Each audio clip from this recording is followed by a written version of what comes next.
Olá, boa noite.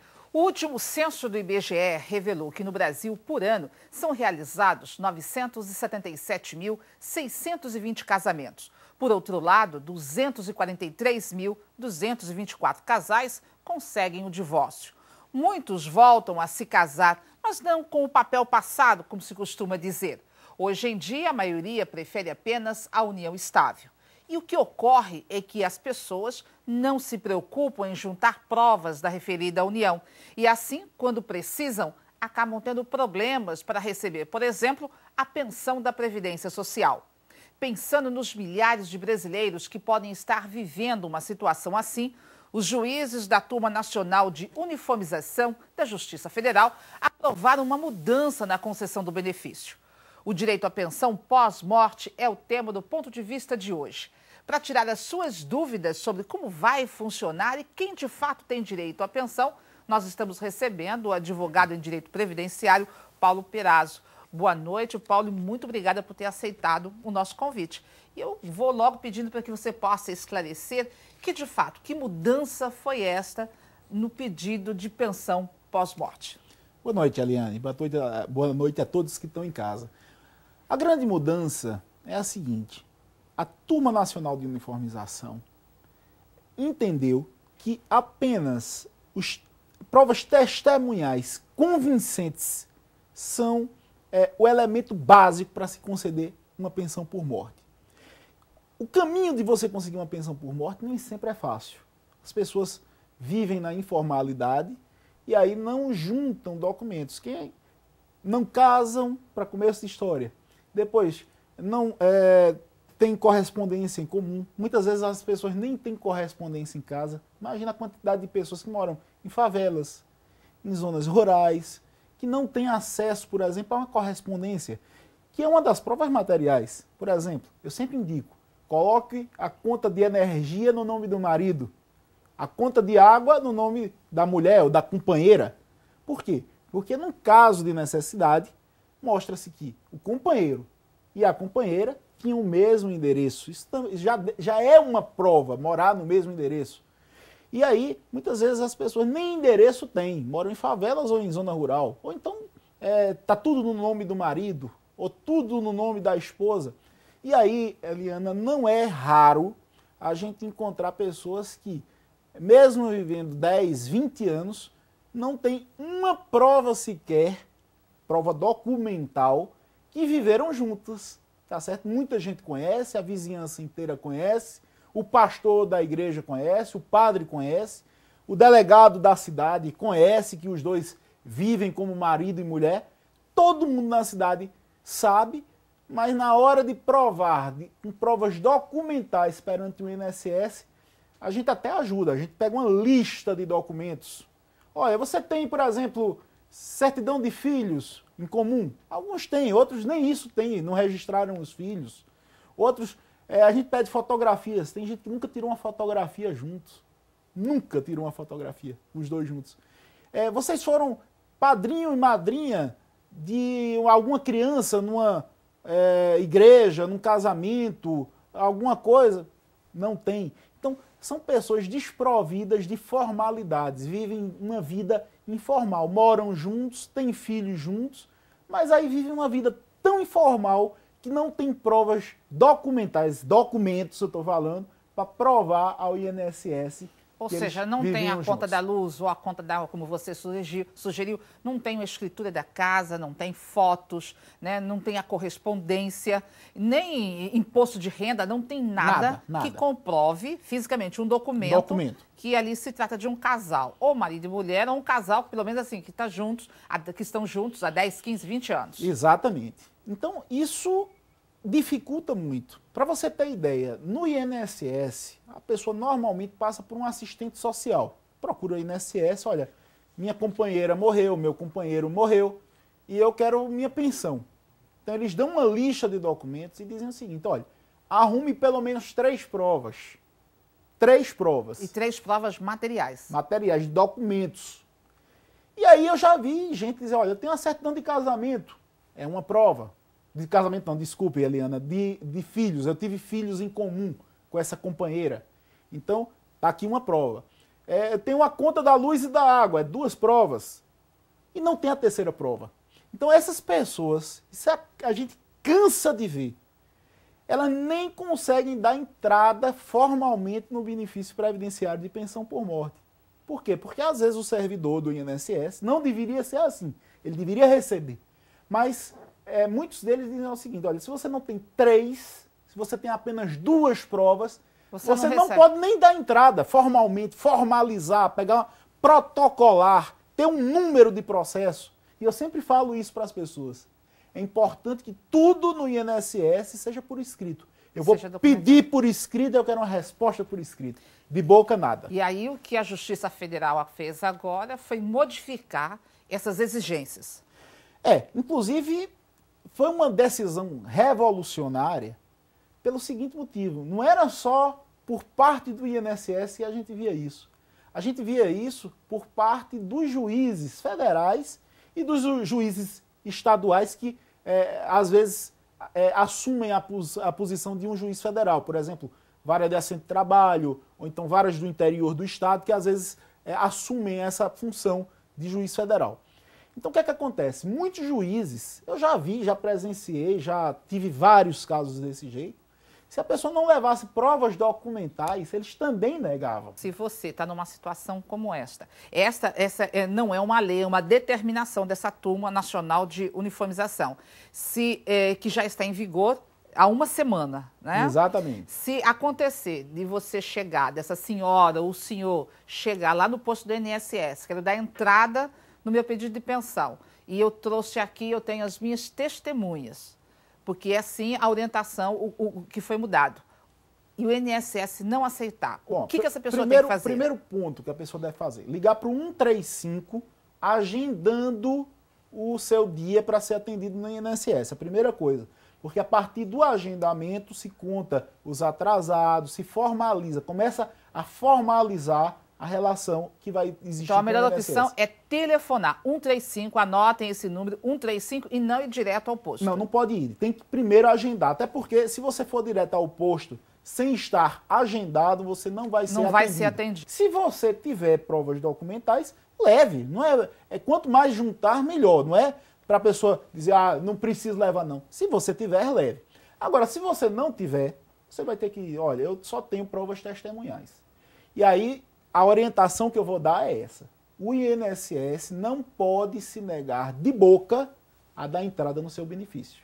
Você vai ter que dizer, olha, eu vi na televisão, eu vi um advogado orientando que eu tenho o direito de dar por escrito entrada. Eu quero dar entrada por escrito. Se vocês quiserem, podem negar. Mas eu quero a negativa também por escrito. Que eu não apresentei provas documentais, que eu não tenho nenhuma prova, que eu não trouxe nada. Agora eu vou pedir por escrito e eu quero uma resposta também por escrito. Quando você diz isso, o normal que eu vejo na prática é eles acabarem cedendo e dão entrada e dizem, olha, vai ser negado. Tudo bem, que seja negado, mas eu quero formalizar a relação. Por que isso, Eliana? Porque na justiça, o juiz exige que você faça primeiramente um prévio requerimento ao INSS. Por quê? Se o INSS negar, é que vai haver um ato ilegal, é que vai haver um ato a ser impugnado. Ou seja, a lei ou a orientação não está sendo cumprida. Mas o que vai acontecer?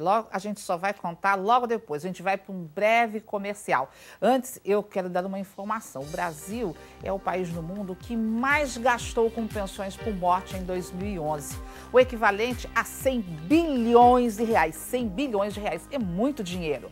E, segundo o secretário de Políticas de Previdência Social do Ministério da Previdência, Leonardo Rolim, o governo estuda mudanças no sistema de concessão do benefício para que seja mais eficiente. E isso é o que a gente vai também conversar daqui a pouquinho, depois do comercial. Eu volto já.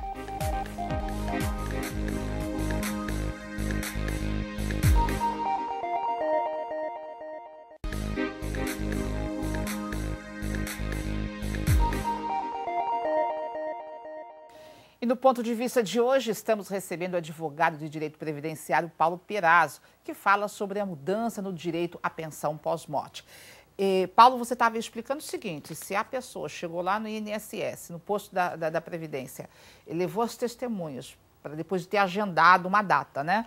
E não conseguiu, não aceitou, ela vai pedir, ela vai formalizar aquilo por escrito e vai exigir uma resposta, o não também por escrito. Por escrito. Mas aí como fica? Existe uma orientação da Justiça Federal para que se aceite. E o que acontece? Ela vai voltar para casa com aquele não, com aquele papel escrito não? Bom, se ela voltar, se eles pelo menos derem entrada no processo e sair o não, porque às vezes o não sai até na mesma hora. Ah, não trouxe prova não, tudo bem, está indeferido seu benefício. Então a pessoa deve procurar um advogado e dar entrada nesse pedido de pensão por morte através da justiça. Então essa orientação, essa súmula da Turma Nacional de Uniformização, é a ponta do iceberg. A pessoa vai ter um caminho a ser trilhado ali, não é automático. A turma decidiu isso lá em Brasília, o posto... No dia seguinte já está aqui. O posto vai cumprir, não é assim não, viu? O pessoal ainda vai ter que enfrentar uma batalha. Mas é preciso que a população saiba, se mantenha informada e saiba dos direitos que tem, né? Exatamente. Aí, primeira coisa, é dar entrada por escrito. Nunca aceitem uma resposta de boca. Nunca. Pegou aquela resposta por escrito, não tem direito, procura um advogado. E aí o advogado vai invocar esta súmula da Turma Nacional de Uniformização e pedir para que o juiz conceda uma pensão por morte com base em provas testemunhais convincentes. Então, o normal é que o juiz chame as testemunhas, se convencer que aquela história é verídica, concede. Inclusive, tem até que deixar isso claro. Pode ser, inclusive, que tenha juízes que divirjam, que entendam contrariamente à súmula, que julguem contrariamente à súmula. E aí o advogado tem que ser um advogado que seja zeloso pelo seu cliente, recorra até o caso de chegar até em Brasília. Por isso, então, veja só, se a pessoa tiver um não, ela contrata o advogado. Se não tiver o dinheiro para pagar um advogado, ela deve procurar a Defensoria Pública do Estado, certo? Agora, se ela não quiser procurar a Defensoria Pública, ela ainda pode recorrer a um advogado. O advogado, ele tem que ser de direito previdenciário. Porque é o seguinte, as áreas do direito são muito diferentes entre si. É sempre bom que a pessoa pegue uma pessoa que seja especialista naquela área. Direito previdenciário para não correr o risco. Exatamente. Agora, Paulo, eu tenho algumas perguntas aqui que os telespectadores enviaram para a gente com relação a esse assunto de pensão.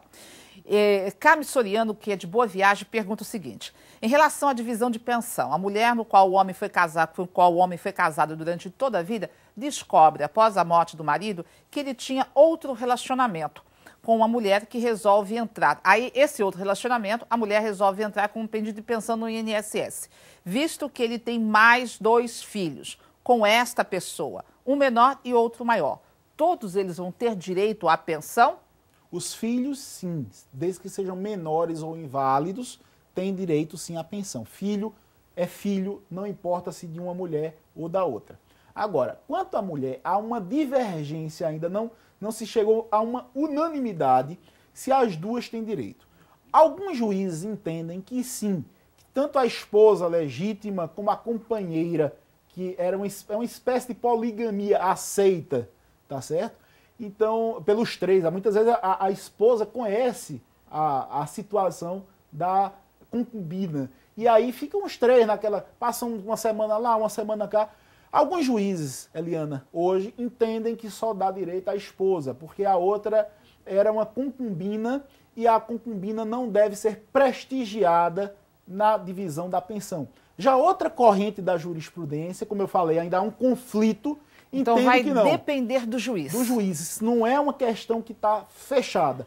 Outros juízes entendem que as duas têm direito. Isso é uma briga que ainda vai rolar águas até que haja uma uniformização em nível nacional. O Jorge Santos, que é do Cabo de Santo Agostinho, ele pergunta o seguinte: se a mulher ela já recebe uma pensão, mas ela se casa, sim, se ela tem direito de continuar recebendo essa pensão, e caso o segundo companheiro dela venha a falecer, se ela pode receber 2 pensões? Exatamente. Olha, hoje em dia, a mulher não precisa renunciar à pensão para casar de novo. A gente vê muito isso por causa dos evangélicos. Chega muita gente lá no escritório que diz o seguinte: olha, eu estou sofrendo um problema na minha igreja. O pastor, eu vivo maritalmente com uma pessoa, eu tenho um companheiro, o pastor está exigindo que eu case, mas se eu casar eu perco a pensão por morte do meu primeiro marido. Eu digo, olha, pode casar com seu companheiro, que não tem problema nenhum, e aí você não se enrola nem com o pastor. Você pode casar que você não vai perder a sua pensão por morte.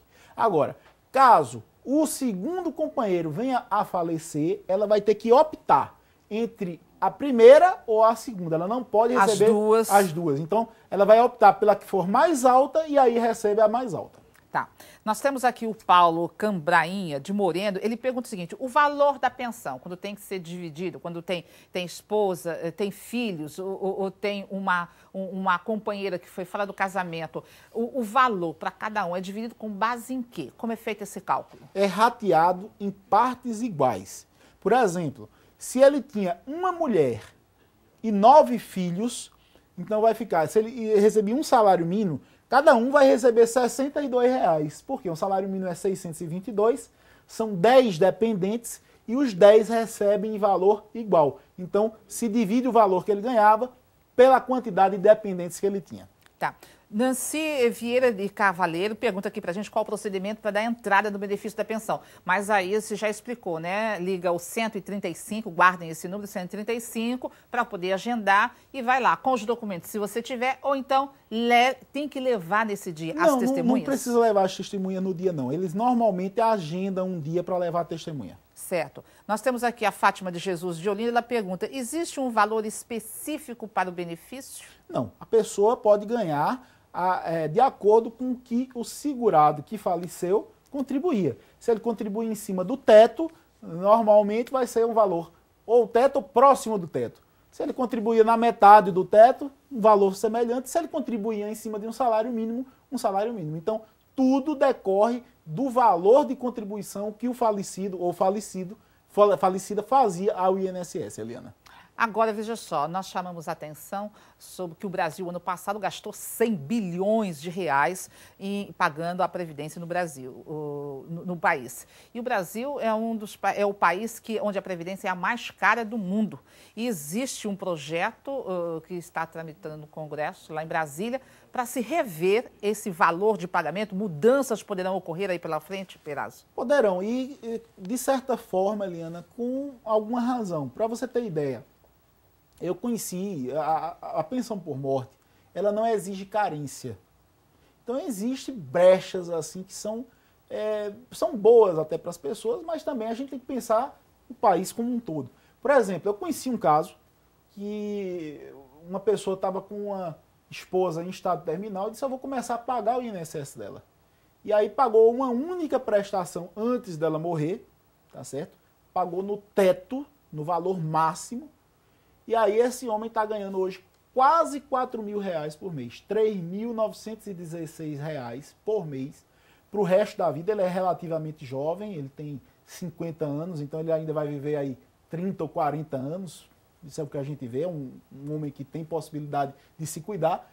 E aí vai ganhar R$4.000 por mês para o resto da vida, porque pagou uma única prestação de R$700. Não é à toa que a Previdência hoje acumula uma dívida absurda, né? Um déficit muito grande. A gente tem alguns pontos no país que precisam ser revistos para poder dar uma viabilidade na área previdenciária. Ok. Paulo, a gente te agradece muito por você ter vindo ao programa e a gente espera que você possa voltar para responder, porque tem muita pergunta. O telespectador aí está cheio de dúvidas. Mesmo assim, obrigada. Foi um prazer, Eliana, e um abraço a todos os amigos.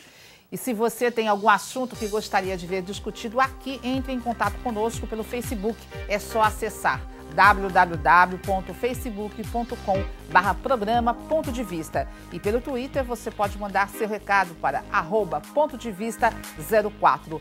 Um ótimo domingo e a gente se encontra sábado que vem.